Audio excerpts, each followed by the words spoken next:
My name is Emma. I was 22 and desperately needed a job. I saw an ad in the newspaper. A man needed a maid for his 2 young children. The family was rich, but something about the ad felt urgent, like they needed more than just a helper. When I arrived, the house took my breath away. It was enormous, with tall gates and dark windows that made it feel almost empty. I rang the doorbell, my heart beating fast. The door opened. A tall man stood there, his dark eyes heavy and tired. He didn't smile. "You're here for the maid?" he asked. His voice was flat, distant, and for a moment I felt a chill run down my spine. "Yes, sir. My name is Emma," I said. "I'm Ethan," he replied. He stepped aside without another word, letting me in. As I walked through the grand hall, I noticed the silence. No laughter, no sounds of life. Only the faint echo of my footsteps on the marble floor.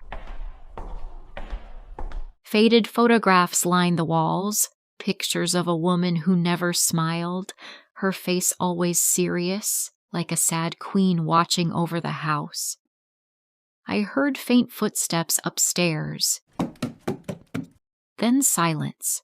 The house felt like it was holding its breath. I realized this job might be harder than I thought.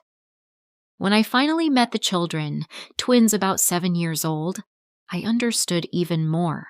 Liam and Sophie were quiet, not just shy. They barely spoke at all.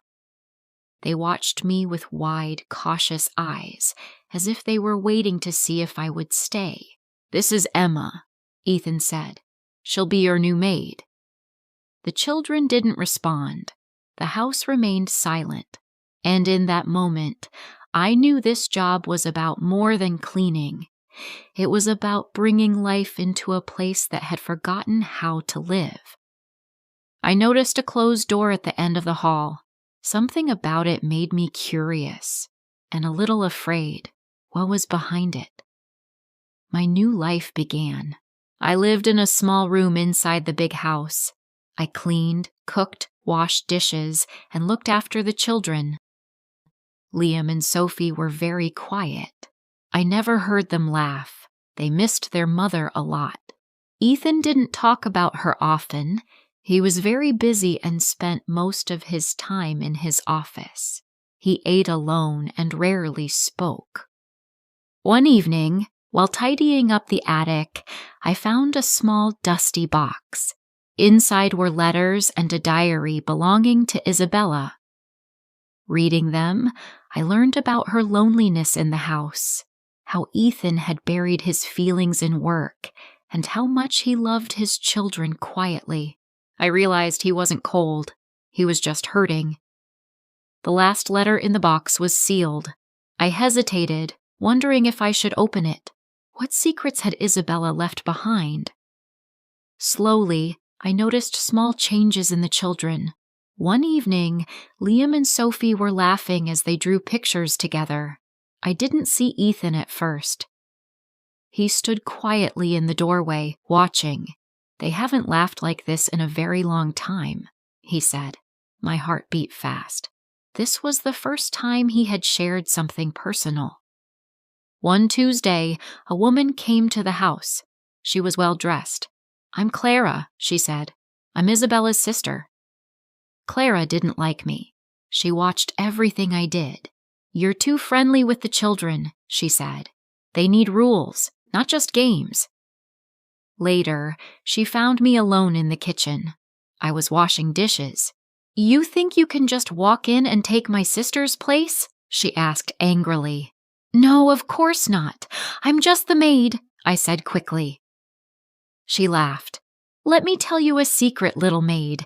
This perfect family you see, it was never real. Ethan was never happy with my sister. He is cold. Isabella was lonely in this big house. Don't think you can make him happy. He cannot love." Her words hit me like a punch. Was Ethan really incapable of love?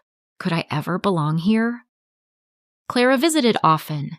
She tried to make me feel unimportant, Her words hurt, even if I ignored them. One afternoon, she said, "The children need a real mother, Ethan, not just a girl who plays games." I felt ashamed. I wanted to disappear. Then Ethan spoke. "Emma is very good to my children," he said. "She makes them happy. That is enough." I was surprised. It wasn't just a boss talking. My heart beat faster. Something was changing between us. Over the next few weeks, Ethan began to open up more. One rainy evening, we were in the kitchen together. Liam had spilled his paint on the floor. I laughed while cleaning it up. Ethan laughed too. It was soft, quiet, but it made my heart race. "You always make things better," he said, looking at me. I felt a warmth I had never felt before. Then, one evening, while putting the children to bed, Sophie gave me a small drawing. On it, Ethan and I were smiling together with the children around us. My eyes filled with tears. Even without words, the children were showing me that I belonged there. That night, as I read a bedtime story to Liam and Sophie, I noticed Ethan standing silently in the doorway. What was he thinking? Then something incredible happened. That night, Liam looked up at me with wide eyes. "Emma, will you stay?" he whispered. My heart jumped. I smiled, holding back tears. "Of course, Liam. I'm not going anywhere." Then Sophie, who had never spoken a word before, looked at Ethan and said softly, "Daddy, smile?" Ethan froze. How would he respond to her? Ethan's eyes widened. He walked over, knelt beside her, and gently brushed her hair back.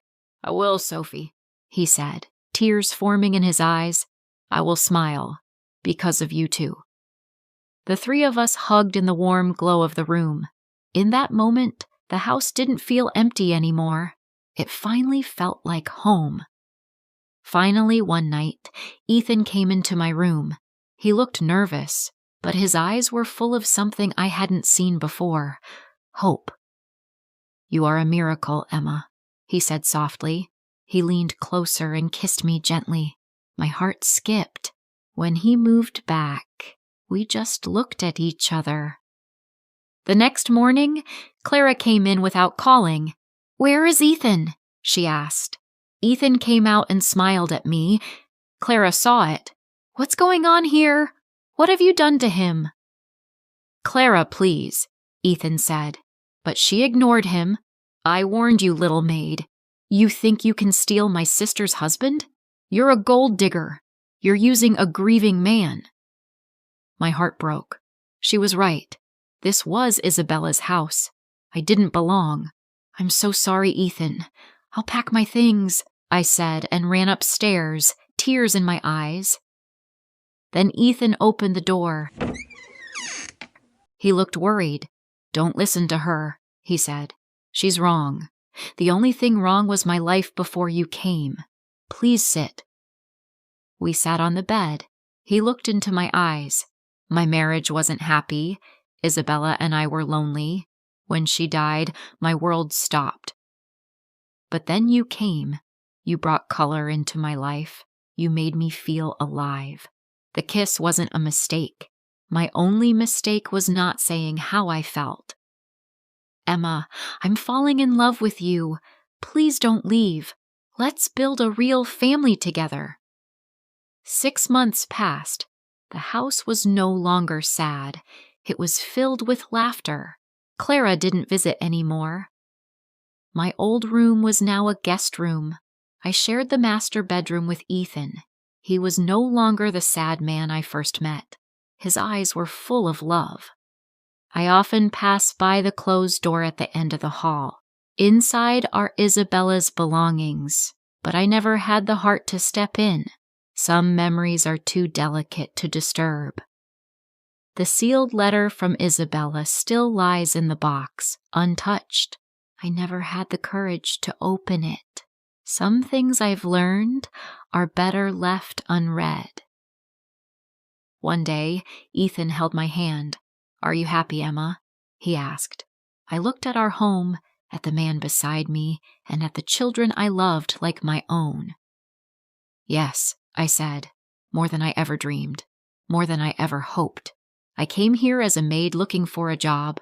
Soon, I would be Ethan's wife. Love can grow in the most unexpected places. Kindness and patience can heal even the saddest hearts. If you liked this story, please like, comment, share, and subscribe.